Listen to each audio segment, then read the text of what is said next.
Assalamu alaikum Muslim brothers and sisters. Today's video is just about how I got through a very tough time in my life recently, and also how I've gone through a lot, which everyone does. But on the other side, alhamdulillah, I came out being very successful and taking a lot from that situation, and using that sort of knowledge and using that as something to grow from, right? And I kind of want to share some very practical steps with you. So, just to give you an example, when I first started, I was literally in the exact situation as like you probably are in, right? Which is, you're sick of your job, right? You don't know what to do. That I've noticed three stages of people being in a 9 to 5. Like one is, the kind of honeymoon period where you're excited, stability, consistent income, growth opportunities within the job. Then the second phase is you're kind of getting an idea, hey, this is not as good as I thought. The income is very consistent, yes, but I can't really grow from this, and even the progression is very slow. So I should look for other things and investments and getting another stream of income.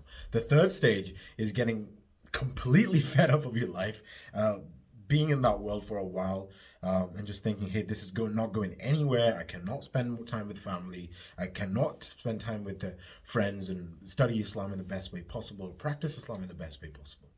Right, so I've spoken to like all as different sorts of people, and I think in the third stage, even though I didn't do it for long, my job, but still I was at that stage. Maybe it was just me as who I am as a person. But the reason I'm telling you this is if you notice yourself in being in any of those categories, you kind of should plan to have something with you in case something goes wrong. I feel like people say that being in a job, etc., is very comfortable and the stability. I feel like it's literally the opposite. Like it's just giving the perception of that. It's not that at all, because I've literally seen people going to university, getting first class degrees, getting into incredible firms, and then let's just say one Thursday morning they bring you in an office and say, hey, we don't need you anymore.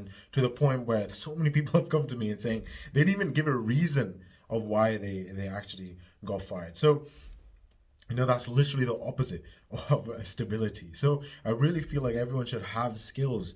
It doesn't matter if you use it or not, like systems in place to go ahead. Let's say worst case scenario, have something so you're not stressed out, right? When you get fired for no reason, or that's what happened to me. I got fired, and have to spend all your cash kind of going through so many different courses. How do I make money online? I know it's possible, but what the hell do I do? Is it Amazon FBA, trading, dropshipping, MLM, affiliate marketing? There's so many things out there. There's new ways. Grass is greener everywhere you look. So people don't know what to do, and the biggest things us Muslims have to keep in mind is that you also have to keep in mind that you're not going against Islamic prohibitions, or doing anything haram in any way, because that takes away the barakah from your income. So what I'm trying to do here basically is the money that I've spent so far, it's upwards of 45,000 now. I'm actually spending more than 3,000 to 4,000 every single month with my mentors. I'm paying them on a monthly recurring basis and kind of just staying up to date with this market.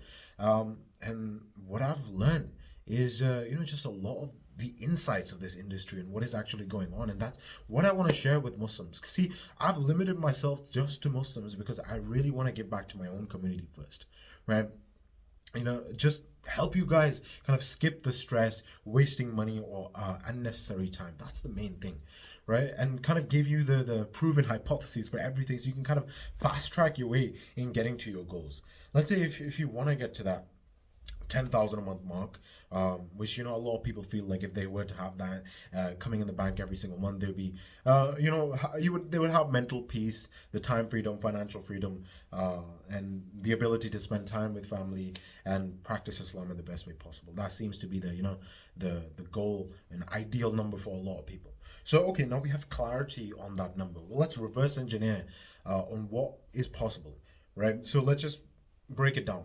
affiliate marketing. See, with affiliate marketing, you need to have an audience, and there's just so much effort. There's just so much effort. You need to check whatever product you're endorsing that it's a right thing. There's no, the pictures, images being used, the music, if there's music, like all that stuff is very difficult. And the same case with drop shipping and Amazon FBA, product not being yours. There's reasons that I've broken down in other videos, but I'm not going to go too much in detail. There's questions whether that's halal or not. Then let's say even Amazon FBA, if you were to have a product of your own that you have access to with you, and then selling it, it's still the case of how are you selling it, what sort of ads that you're running, and then let's just say it's amazing, you're making 10,000, but the profit margins are so small, like 20%, 30%, whatever. And then what else is there? Trading. I've done trading. I'm not gonna say anything about it. It's just the worst thing possible. Like, you're not gonna sustain your family with doing trading, okay? And I'm not talking about investing. I'm talking about day trading. And there's huge issues with trading being halal or not. And then literally, I can't really think of anything else like that would be actually a good mechanism in getting people to that 10,000 a month mark, right? One thing, a lot of people need to kind of understand, especially Muslims, is you have to do whatever you can to actually find a solution to your problem or find a way to get to your goal of 10,000 a month, right? Because a lot of people, they complain. There's a lot of complaining going on. Hey, I've tried everything. And trust me, having mentored so many people, this trying, seriously, just ask yourself, have some sort of self-awareness. Have you actually tried? If there was an actual fire underneath you, is that what you have done, up until now? Is that what you would have done? Absolutely not. Because when you do actually try it, and you use the hadith, like when you tie the camel, then rely on Allah, like you do whatever you can and then rely on Allah, trust me, things change. And coming to the point where I was mentioning at the start of the video how I got through very tough times was just having clarity on what I want, and then asking myself, what can I do? And I just kept going through things. And one of the biggest things with getting the things that you want is also clearing up your intentions. Why are you doing that? Is it just to buy a car? Is it just to satisfy yourself with stupid things, or is it actually to serve your family, to look after your family, to practice Islam, like donate towards charitable causes?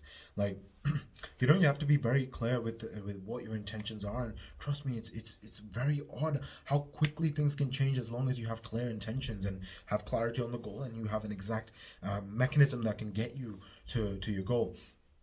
But you might be asking yourself, like, what is it? Like, if it's not Amazon FBA, trading, dropshipping, MLM, affiliate marketing, what then? So the thing that I teach to Muslims in getting to that 10,000 a month as quick as possible is a halal digital marketing agency. No, there's no gimmick. Like, it's no pressing a button and then you make thousands. It's not that at all. It's not a get rich quick scheme. You have to put in the work. It's like literally setting up a business. It's marketing. Every business wants to grow. And that happens by getting the right people's eyeballs on what you have to offer. And marketing is literally just the oldest thing that you could possibly do to run any sort of business or to grow any sort of business. At the beginning, at times it used to be going into like town halls and screaming, hey, I have this to offer, right? And then came newspapers, and then came billboards and flyers and all that stuff. And now obviously, logically, everyone's attention and their eyes are on their phones, and that is why this digital marketing industry is growing by 800 billion.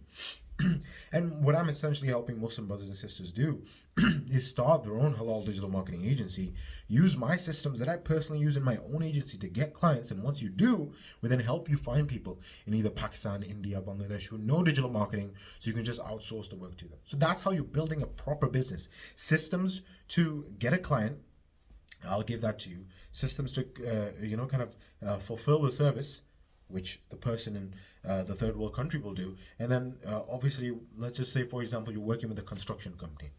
You run Facebook ads for them, and you don't do it. It's the person in the third world country does. The Facebook ad shows thousands of people what they have to offer the construction company, and out of those thousands, only 2 convert. That could mean up to 100,000 for that construction company. And out of that 100,000, they just need to give you 3,000 to 5,000. And obviously, if they make that 1 month, they'd want to continue doing that. So it's a monthly recurring model. On average, each monthly retainer, it lasts for at least 3 months. And obviously, if you build a good enough relationship, it could last literally forever. So these are the things that I feel like every Muslim should have, no matter what, no matter how stable you think your job is, because literally anything could happen, and nothing much is in your control anyway. Like, one thing we forget, like, we're always fearful of what if this happens, what if that happens. But do you ever realize, like, your heart beats about 60 to 70 beats per minute? And even if like 2 to 3 miss, like, you'll die on the spot. Have you ever realized that? Like, another example, like, you're driving on a motorway, and or if you're American freeway, and then the person in front of you going 70 miles per hour just brakes all of a sudden. Do you have any control over that person? You can't. All you can do is what is in front of you, what you can do, right? And make the best out of that. So what I would say is, there's two types of people. There's people who will call out everything, say, hey, this is a scam because I have not heard of it before. Like, amazing, do you? Like, it makes no sense because that's just arrogance. But, another type of person is, okay, skeptical, which you should be because of what's going on in the world at the moment. Not everyone has amazing intentions. So what I would say, after spending so much on different mentors, is look for someone with the same values. Look for someone to be kind of offering something that makes sense. It's a legit business. It's not a get rich quick scheme. And do istikhara, read the dua, like, do 2 rakat, read the dua. Allah, if this is good for my hereafter and subsistence, make it easy for me. If it's not, guide me in the best way, right? And if it goes through, then amazing. That means it is good for you. So please look for these things. Same values.